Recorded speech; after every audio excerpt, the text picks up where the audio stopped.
Greetings, Earthlings. I have a small update from the Absurdium. Um, well, it didn't take long to see the first glances of Israel's attempt to gin up the culture war. Um, we now know that there were Moroccan intel agents embedded amongst the migrants, and we know that leads straight back to Barat, the prime minister or president of Morocco. I'm not sure what they refer to them there as. Anyway, and this is not the first time that it's happened. They did this in 2021. Um, was it Black Core behind it? I don't know. Black Core's removed their internet presence completely after France called them out for meddling in their elections.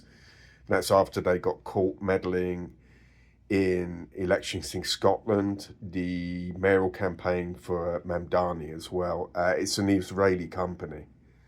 So this is probably another iteration of Cambridge Analytica, whose efficacy was laughed at when that first happened. Me and a few people raised our eyebrows like, I don't think you realise how powerful that could be.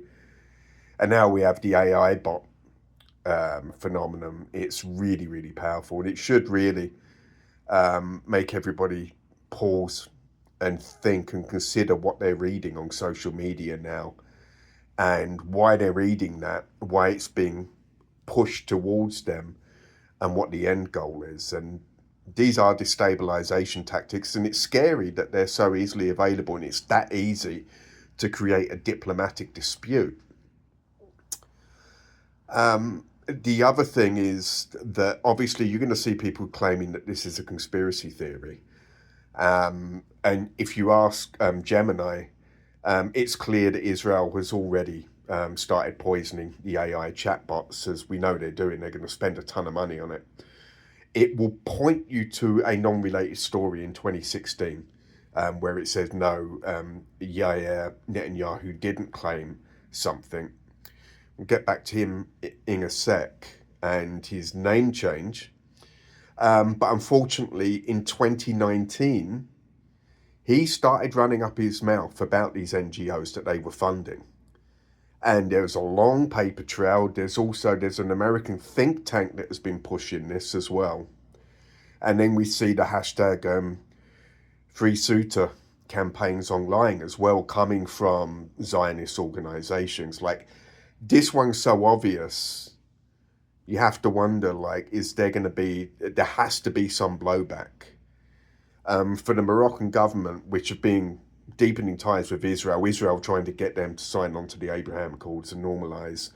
The US obviously weren't allowed to use their bases, so MAGA are involved in this, and they weaponized it immediately as well. You just look at the players that weaponized it, you know who actually did it. But there is a paper trail for anybody who wants to know, and Israel has started poisoning the bots.